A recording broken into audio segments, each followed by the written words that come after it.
I'm Lauren. Nice to meet you. I'm Maria. Nice to meet you. Alright, since I have the Chromebook, I guess I'll read the questions. You've got the questions. Well, this is so nerve-wracking. Okay, tell me when it's our time to start. It's good. You're good. Okay, it's recording? Yep. Okay. Do we know that the audio is working? It is. Okay. Yes, hi. Clear your pressure. Better be. Go for it. You're Okay, good. first question. What's your motivation for selling organic and humanely raised meat? Well, it's the ethical choice. I believe, and I feel like a lot of folks also believe that humanely raised meat and seafood taste better because the animals are happier. They get to, live life as they would have without human intervention.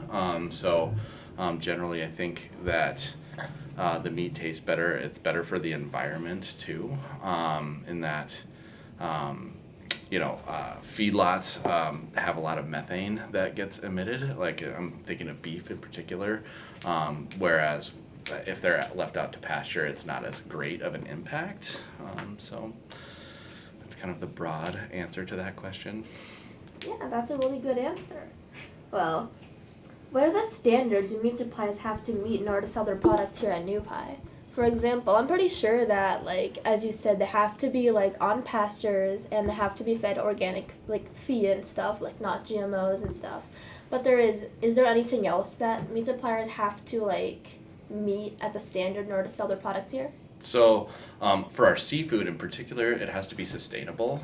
We don't sell unsustainable. So like tuna, for instance, there's certain varieties that are sustainable, but there's certain varieties that are not. And so we do not sell anything that's not sustainable. We follow the Monterey Bay seafood standards as to what is considered sustainable and what is not sustainable. For the meat side of things, we try to be as local as possible when it comes to the meat. Most of our pork in the store is sourced locally. Beeler's is out of Lamar's, Iowa. Most of the beef that we have is from Thousand Hills, and that's in Minnesota. So we consider 250 miles to be local, and so it reduces our carbon footprint as much as we possibly can. We can't be perfect, nobody is, but as much as possible we try to source locally. So, yeah. All right. So the rationale behind having all your products come from local farms is to reduce your carbon footprint, and is there any other reason besides that? Well, just to support the local economy, there's a metric that we use that every dollar that is spent on a local product generates about $1.7, $1.8 in the local economy. And so it's good for the area and people that are trying to run businesses close to Iowa. It's not all from Iowa. Like I said, it's a 250-mile radius, so we do source some things from Illinois, we source some things from Minnesota, there's a few from Wisconsin. That's kind of the sphere of influence that we consider local. It just helps everybody when you spend locally. So, yeah. Yeah. Well, back to those standards that we were talking about with how the standards have to hold your meat and seafood producers too in order for them to be able to sell here at New Pie.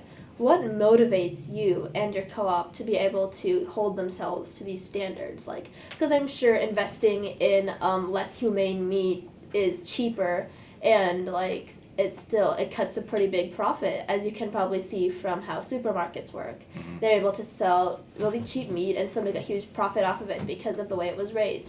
What motivates you to look past profits and instead care about the meat itself? I guess I got a really simple answer. It's just the right thing to do.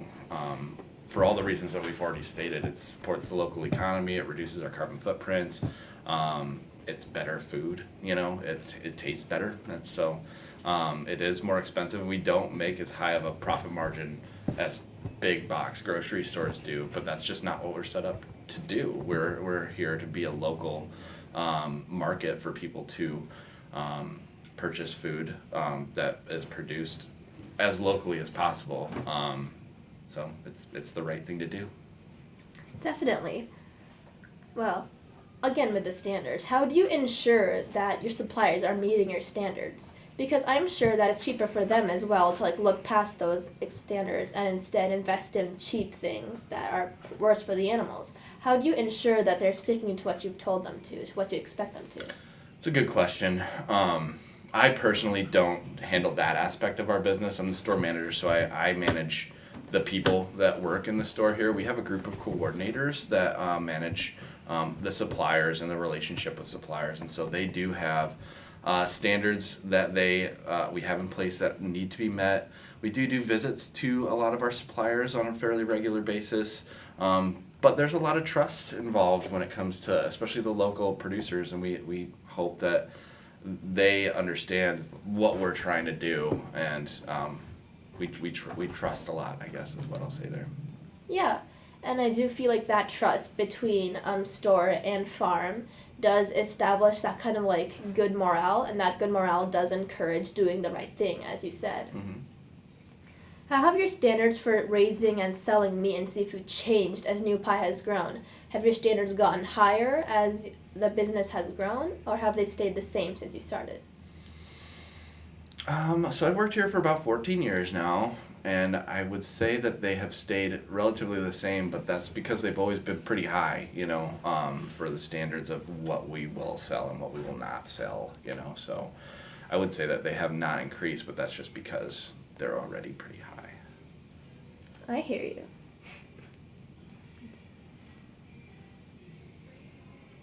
What benefits can humankind reap from investing in these humanely sourced meat and seafood products? Again, going back to my main focus in the broad benefits to humanity is the carbon footprint that is emitted from meat consumption in general. As much as you can do to reduce your carbon footprint is extremely important for where we're at and as a people and with the planet, and so educating people on a balanced diet, like having especially in Iowa, we're meat centric very much here. It's a part of almost every meal. It doesn't have to be though. Vegetarianism. I'm not a vegetarian. I love to eat meat, but it's in the last 5 years or so here, me and my family have tried to reduce the amount of meat, having it be like kind of a side portion as opposed to the main portion on a plate, just to reduce as much as possible. Eat a vegetarian meal once in a while. It doesn't, it's better for your health. Try some of the alternative meat selections, there's a lot of really good, we call them fake meat, down there, but it's hard to tell the difference. Like the Beyond Meat burgers, the Beyond Meat brats, there's a lot of Gardein products down there that are, you can't even tell the difference between that and regular meat. And so, that's where my main focus is, and what I preach to people is, trying to just be aware of how much meat consumption contributes to global warming, global climate change. So. Yeah, so that awareness is your motivator, and that awareness is basically like the biggest benefit you reap from having this humanely sourced meat be such a big part of your co-op, this Mm-hmm. awareness of the environment, of people's health. Mm-hmm. I find that really interesting and a really noble goal. Have you ever been tempted to stop selling humanely raised meat due to financial or other issues? How do you reconcile your beliefs with the probably reality that you aren't making as big of a profit as you could be making? No, we're not tempted to lower our standards at all. That's who we are as an organization, is people that choose to come and shop here choose here for that reason. And so no, we're not tempted to lower our standards. So your morality, like your moral compass, is inherently set on serving people like humanely raised meats, and that's never been challenged by the idea that you're not making as big of a profit as you could have. Oh, I mean, there's always healthy discussion about various topics, but it's not one that we would, I feel like, ever consider significantly lowering any kind of standard in order to make more profit. It's there's other aspects of the business that we can try and focus on to improve the bottom line, but bringing unethically sourced meat is not an option for us. Can I ask a follow-up, Maria, on that? Yeah. Just to get this on the recorder, do you get comments from customers about that? Like, I mean, I imagine it's worded like, why don't you have normal meat? And that word, I'm sure that word gets thrown around. Does that ever happen, or does the clientele naturally filter? I think the clientele really naturally filters. Especially up in Cedar Rapids here, there's folks that come in that are not familiar with the co-op, and so like some people I guess it's more framed along the lines of why is everything so expensive, you know? And we do have to go through the explanation of, this is why it's more expensive than Hy-Vee or Walmart, it's because it's not traveling 3,000 miles to get here. It's locally sourced. We have to pay local producers a fair wage in order to make it worthwhile for them to run their business, and so we do have to do a lot of explaining to folks that are not familiar with it as to why things are more expensive, but I think that the vast majority of people come here because it's not because it's more expensive, but because it's ethically sourced, Thank you. Yeah. Are there any drawbacks to humanely sourcing your meat? I'm sure, like you said, having to pay your farmers and your sourcers fair wages does take a financial toll on the business. And I'm sure that's why you have higher prices, as you said.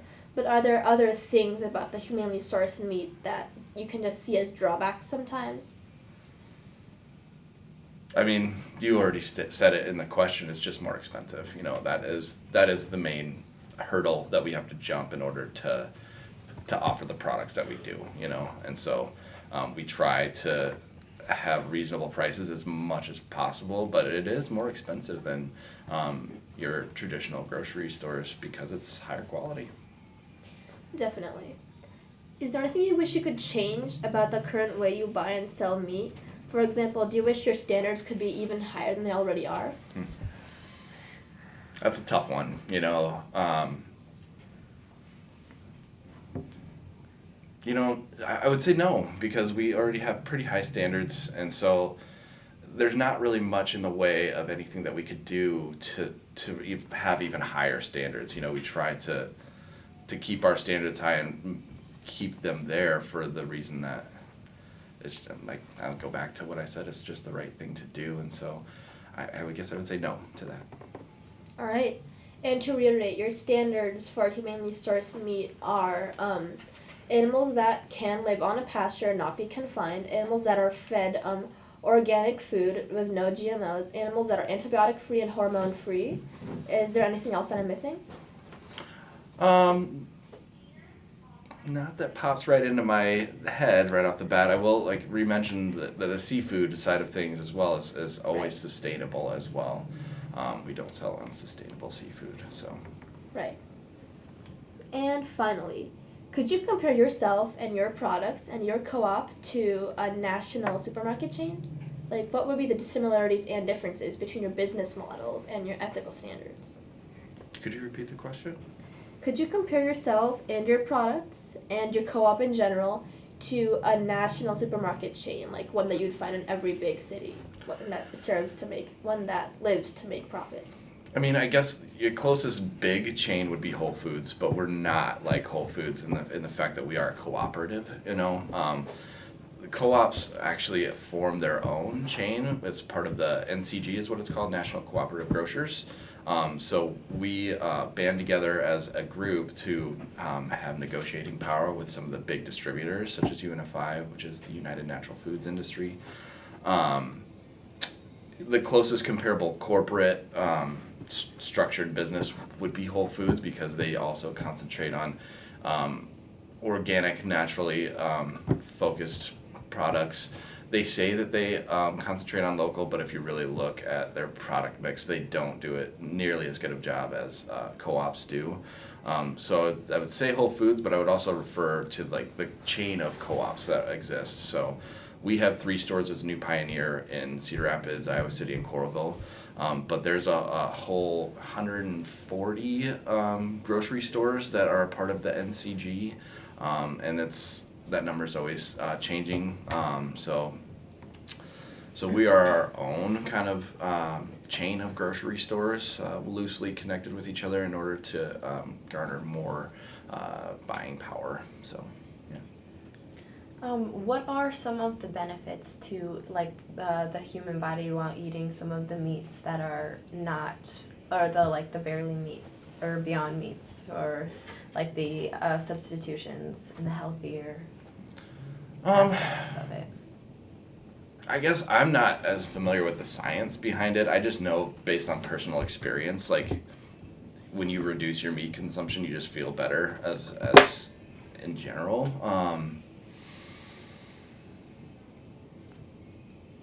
I'm not the right person to ask that question, I guess. Yeah.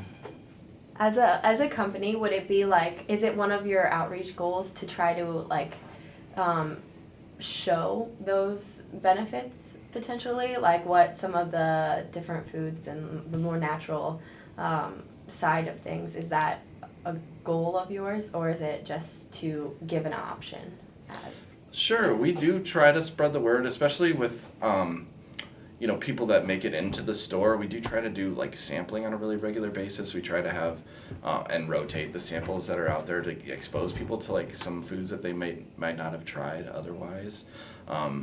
We've shown that sampling sells products. So if people are on the fence about trying something that they've never tried before, if you sample it out to them, half the time, I want to say 50% of the time, they'll end up buying that product as well.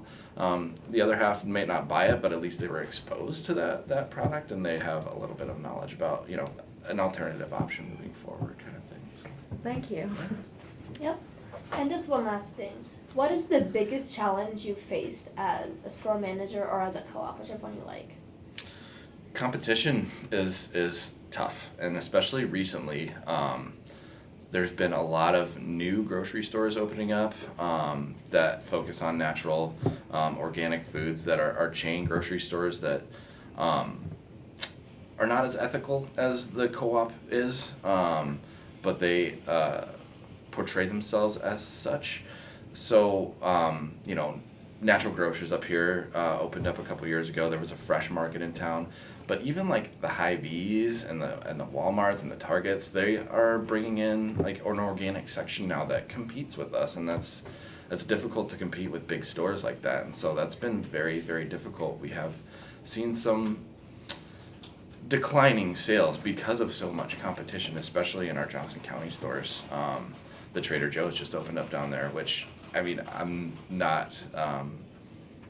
not gonna lie to you, we go to Trader Joe's as a family once in a while because it's fun to shop there, but it's not the same as shopping in a grocery store like the co-op, because it's a lot of packaged stuff there. It's a lot of like fun stuff that you might try out, but it's not like you're gonna do your full grocery shopping there. It's just kind of a quirky kind of place to go visit once in a while, in my opinion. That's just my opinion.